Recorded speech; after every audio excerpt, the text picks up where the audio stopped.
জাতি গড়ার কারিগর। সেই লক্ষ্যে আমরা কাজ করি, কীভাবে জাতিকে উন্নত করা যায়, শিশুদেরকে কীভাবে শিক্ষা দেওয়া যায়। আমরা কিন্তু আসলে স্থানীয় কোনো প্রভাবে প্রভাবিত হইতে চাই না। মানিকদি পূর্বকান্ত সরকারি প্রাথমিক বিদ্যালয়ে AK মাসুদ স্যারের সাথে যে ঘটনাটা ঘটেছে, এটা একটা ন্যাক্কারজনক এবং দুঃখজনক ঘটনা।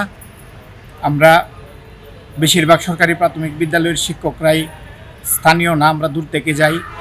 এভাবে যদি আমাদের শিক্ষকদের উপর অত্যাচার এবং টর্চার করা হয় তাহলে এটা আসলে কোনোভাবেই মানা যায় না। আমরা চাই প্রশাসনের কাছে এর কঠোর শাস্তির জোর দাবি জানাচ্ছি। যে ক্লাসটাতে ক্লাস করছিলাম পাশের ওই আমাদের অভিষ্কক ওখানে স্যার বসা ছিল, আমাদের প্রধান শিক্ষক স্যার AK মাসুদ স্যার।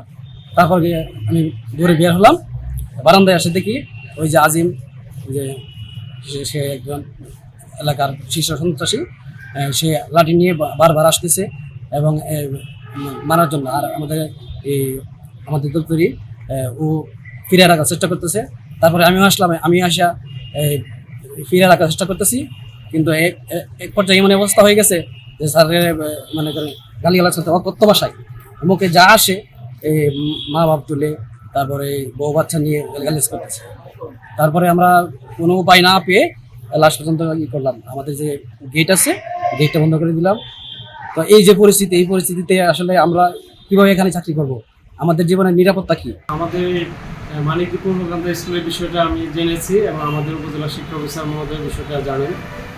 উনি যে নির্দেশনা দিয়েছেন সেটা হলো বর্তমানে আমরা ইউনূস স্যারের কাছে বিষয়টা উপস্থাপন করব, স্যারের নির্দেশ অনুযায়ী যে ব্যবস্থা নেওয়া যায় সেটা আমরা করব।